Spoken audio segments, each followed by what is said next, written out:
శ్రేయం గురుదత్త ఆత్మీయులందరికీ స్వాగతం.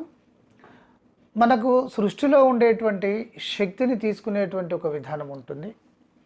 సృష్టిలో మీరు ప్రత్యేకంగా భాగమైనప్పటికీ కూడా సృష్టిలో ఉండేటువంటి సకల జీవరాశులు ఈ భూమిపైన లేదా సృష్టిలో ఉండేటువంటి ప్రతి జీవరాశికి ఒక ప్రత్యేకత ఉంటుంది.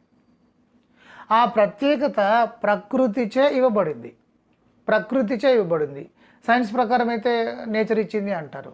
నేచర్ ఏంటిది, అసలు అదేంటిది, ఇది ఎందుకు ఇచ్చింది? ఈ పక్కన పెట్టినట్టయితే నేచర్ ఇచ్చింది అంటారు. అంటే ప్రకృతిచే ఇవ్వబడింది. ఒకటి దేనికి ఇవ్వబడింది?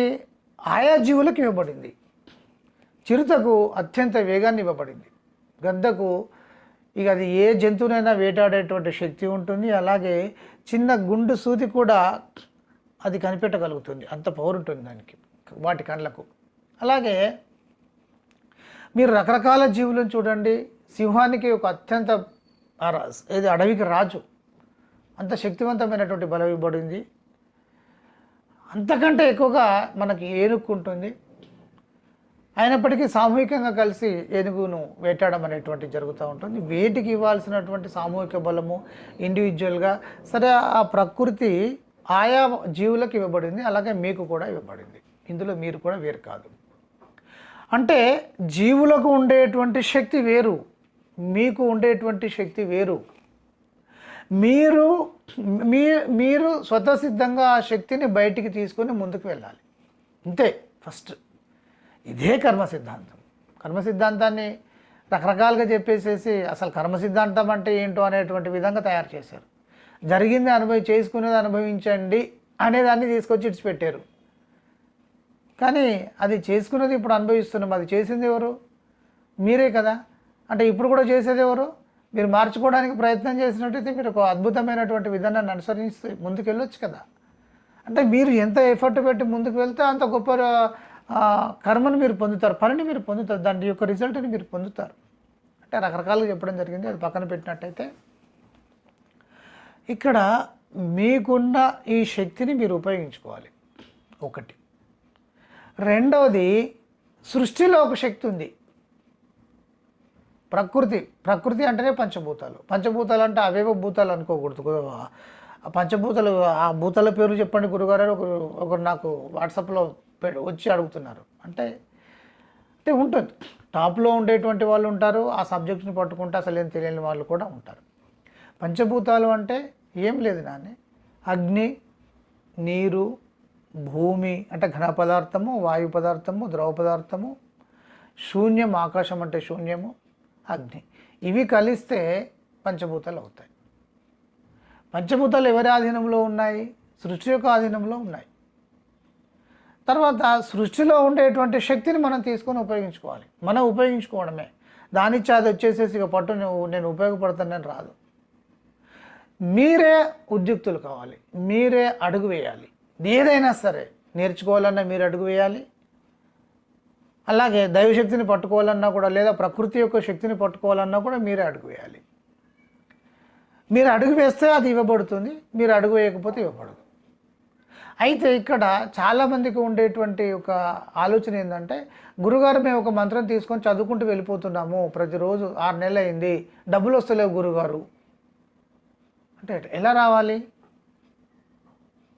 మీరు మంత్రం చదువుతూ ఉంటే నోట్ల కట్టలన్నీ కూడా నడుచుకుంటూ వస్తాయా? అది అలా జరగదు అని చెప్పేసి చెప్పబడింది. మరి అలాంటప్పుడు మంత్రం ఎందుకు? నీకు అవకాశాలు ఇస్తూ ఉంటుంది, నీకు ధైర్యాన్ని ఇస్తూ ఉంటుంది, నీకు అపమృత్యు దోషాలు ఏదైనా తీవ్రమైనటువంటి సంకట స్థితులు వస్తే దాని నుండి బయటపడిస్తూ ఉంటుంది. మీకు వెన్నంటి నిలుస్తూ మీకు కావాల్సిన దాన్ని పట్టుకునేటువంటి ప్రయత్నంగా మిమ్మల్ని ముందుకు నెడుతూ ఉంటుంది. ఇది దైవశక్తి చేస్తుంది. ప్రొటెక్షన్ ఎవరిస్తారండి? వెళ్తూ ఉంటే ఎవడో వచ్చి గుద్దేస్తాడు, ఏదో బైకు కారో వచ్చి గుద్దేస్తారు. మనం ఏం చేయగలుగుతాం? మన చేతుల్లో ఏముంటుంది? మీరు శక్తివంతులు అయినప్పటికీ కూడా ఒక మనిషికి లిమిటేషన్స్ ఉంటాయి, మన చేతిలో ఉండవు. మనము సనాతన ధర్మంలో చాలా గొప్పగా ఏం చెప్పబడింది అంటే, ఏ ధర్మంలోనూ కూడా ఇలా చెప్పబడలేదు. వైద్య నారాయణో హరిహి అని చెప్పబడింది. హరిహి, భగవంతుడు వైద్యుని రూపంలో ఉంటాడు. మీ ప్రాణభిక్ష పెడతాడు, పోయే ప్రాణాన్ని రక్షిస్తాడు. ఆయనకు నమస్కరించండి అని చెప్పబడింది. వైద్యుని సృష్టించింది కూడా ఆయన కాబట్టి ఆయనకు నమస్కరించండి, ఈయన పట్టించుకోవాల్సిన అవసరం లేదు అంటే ఆయన డైరెక్ట్ రాడు కదా, వస్తాడా? ఆయన వచ్చేసి పట్టీలు కడతాడా, ఇంజెక్షన్స్ ఇస్తాడా, చెక్ చేస్తాడా మనల్ని? కాదు. వైద్యుడు పర్ఫెక్ట్గా దేవుడితో సమానం, ఇది అందరం ఒప్పుకోవాల్సింది. తర్వాత మరి ఇలాంటి గొప్ప వైద్యులు కూడా, ఎంతో స్టడీ చేసినటువంటి ఈ వైద్యులు కూడా మా ప్రయత్నం మేము చేసాము అంటారు. చివరిలో దేవుడి దయాన్ని మాట వాడరు, కానీ మా ప్రయత్నం మేము చేసాము, మేము ఎంతవరకు చేయాలో అంతవరకు చేసాము. ఆ తర్వాత వాళ్ళ అదృష్టం అంటారు. అంతే, అదృష్టం. అసలు అదృష్టం అంటే ఏంటిదో కూడా తెలియదు. కానీ మనం గొప్పగా భావించేటువంటి ఈ వైద్యులు కూడా వాళ్ళకు పరిమితులు ఉంటాయి. వాళ్ళు శ్రమిస్తారు, ఎంతవరకు చేయాలో అంతవరకు చేస్తారు. ఆ తర్వాత ఎవరు చూస్తారు? వాళ్ళ ప్రయత్నం అది. ఆ లోపల ఉండేటువంటి జీవి ఎటుపోతుందో, ఎక్కడి నుండి వస్తుందో అది ఎవరికి తెలియదు కదా. ఇది తెలుసుకోవాలి మనం. అంటే మనకు ఒక లిమిటేషన్స్ ఉన్నాయని వాళ్ళు, నాస్తికులు కావచ్చు, ఆస్తికులు కావచ్చు, మేధావులు కావచ్చు, ప్రొఫెసర్లు కావచ్చు, సైంటిస్టులు కావచ్చు, డాక్టర్లు కావచ్చు, ఇంజనీర్లు కావచ్చు, వాళ్ళు ఎవరైనా సరే గుర్తుపెట్టుకోవాల్సినటువంటి విషయం ఏంటంటే మనిషికి పరిమితులు ఉన్నాయి. అందుకే మనం రోబోలను సృష్టించుకుంటున్నాం, తయారు చేస్తున్నాం, మన వెలెల్లోని చోట్ల వాటికి పంపిద్దామని. సరే, అంటే మనకు పరిమితులు ఉన్నాయి. పరిమితులు లేనిదేంటి? ఈ కనిపించేటువంటి ప్రకృతి, కనిపించేటువంటి విశ్వం మన ఇందులో భాగం. కానీ దీన్ని కూడా ఎవరో ఒకరు సృష్టించారు. సృష్టించడం అనేటువంటి జరుగుతుంది. కార్యకారణ సంబంధము, కాజ్ అండ్ ఎఫెక్ట్ ఫార్ములా 200% జరుగుతుంది. కారణం లేదు, ఒక రీజన్ లేనిది ఒకటి తయారు కాదు. రీజన్ లేనిది ఏది కూడా బయటికి రాదు. మరి ఏ రీజను? ఏదో ఉంది రీజన్, అందుకని ఈ సృష్టి అనేది బయటకు వచ్చింది. దీన్నే కాజ్ అండ్ ఎఫెక్ట్ ఫార్ములా అంటారు. సైన్స్ చెప్తుంది కారణం లేనిది ఏది జరగదు. మరి అలాంటప్పుడు కారణమే లేదు కదా, కారణం లేనిది ఏది జరగదు కదా. మరి సృష్టి జరిగిందంటే కారణం ఉంది కదా. మరి ఇది ఎక్కడి నుండి వచ్చింది? ఆ కారణం ఏంటిదంటే ఎవరికి తెలుసు? ఈ సృష్టిలోని ఒక 1% ఇంతవరకు మనం తెలుసుకోలేకపోయినాం. 1% ఇక్కడిది 0.001% కూడా మనం తెలుసుకోలేకపోయినాం. 0.001 కూడా తెలుసుకోలేకపోయినాం. మరి ఇక సృష్టిని ఏం తెలుసుకోగలుగుతాం? సరే, ఫ్యూచర్లో కొంత ముందుకు వెళ్తాం కావచ్చు, అలా వెళ్ళాలి కూడా, అది మంచి పద్ధతి. అయితే ఇక్కడ తెలుసుకోవాల్సింది ఏంటి అంటే సృష్టి అనంతము, దీని శక్తి అపారము. దీనికి మూల కారణం ఏదైతే ఉంటుందో దీన్ని సృష్టించింది ఇంకా అది మహాశక్తి. ఇదే అర్థం కావట్లేదు, అదేం అర్థమవుతుంది? కాబట్టి ఈ మనకు ఒక లిమిటేషన్స్ ఉన్నాయి. అన్లిమిటెడ్ ఎనర్జీ అనేది ఉంది. ఆ అన్లిమిటెడ్ ఎనర్జీని మనము తీసుకొని ఉపయోగించుకునేటువంటి విధానాలు ఉన్నాయి. అదే మంత్ర పద్ధతి, మంత్ర విధానం.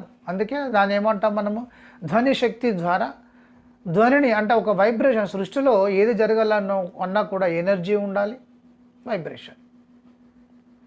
Sound, energy, vibration. ఈ సృష్టి అంతా ఇంత ఎనర్జీ శక్తే సృష్టి అంతా. ఈ ఎనర్జీ ఎలా వస్తుంది అంటే వైబ్రేషన్ నుండి వస్తుంది.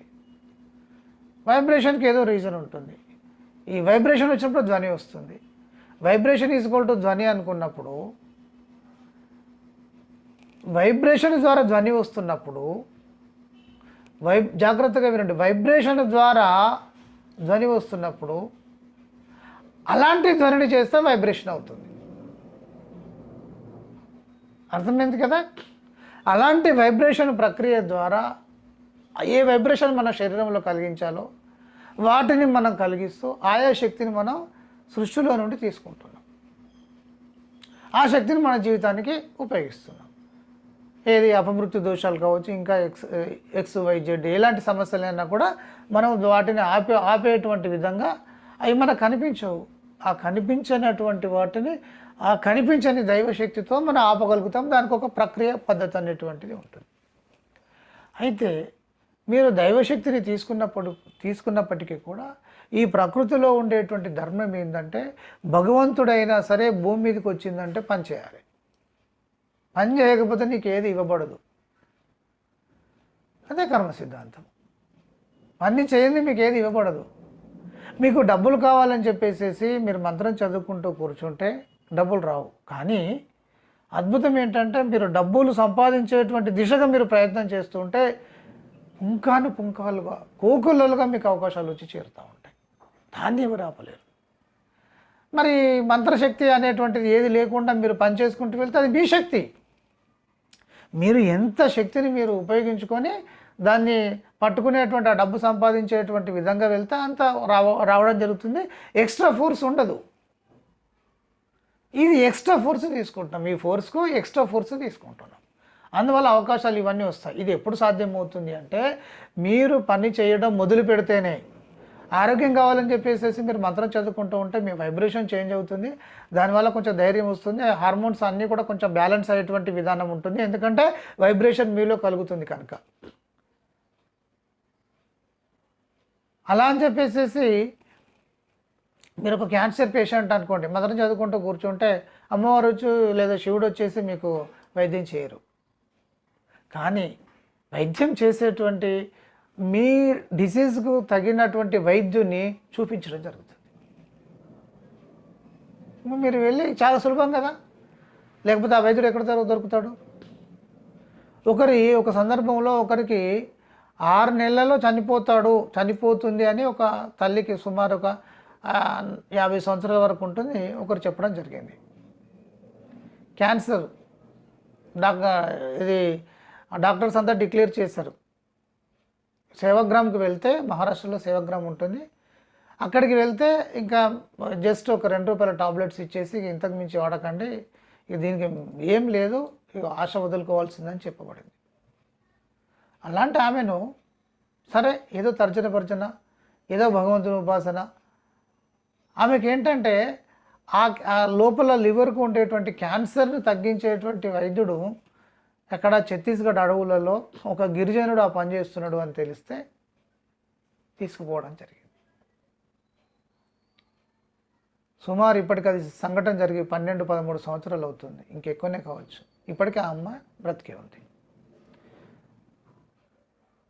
6 నెలలు క్యూర్ అయిపోయింది. అయినా సరే ఇంకొక 6 నెలలు ఆ మెడిసిన్ వాడారు. వాళ్ళేదో ఇచ్చారు ఆ మెడిసిన్, ఇది ఆయుర్వేదిక్ సంబంధించినటువంటి ఆ మూలికలు అవి వాడితే పోయింది. మరి ఆ తర్వాత టెస్ట్ చేస్తే లేదు. ఇప్పటికీ ఇంకా ఇప్పుడు ఆశ్చర్యకరమైనటువంటి విషయం ఏంటంటే పొలంకి వెళ్తూ ఉంటుంది. మరి ఇది దారి ఎవరు చూపించారు? ఎక్కడో అడవులలో, ఆ ఛత్తీస్గఢ్ అడవులలో, ఆయన పేరు వైద్యరాజ్ అని చెప్పేసి అంటారు.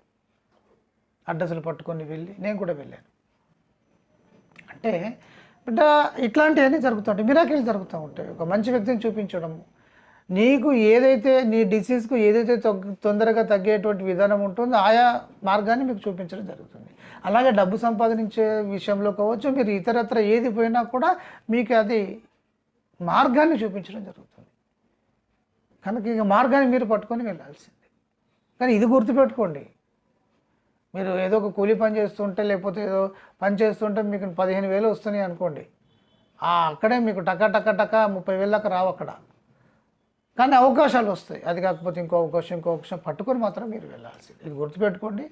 మీరు దైవశక్తిని పట్టుకుంటే మీకు అపారమైనటువంటి అవకాశాలు, ధైర్యము, అనేకమైనటువంటి సమస్యల నిర్మూలన, గ్రహ స్థితి స్తంభన చేయడము, మిమ్మల్ని ముందుకు తీసుకుపోవడంలో చాలా ప్రముఖ పాత్ర వహిస్తుంది. అది లేకపోతే జీవితం చాలా అతలకుతలమవుతుంది.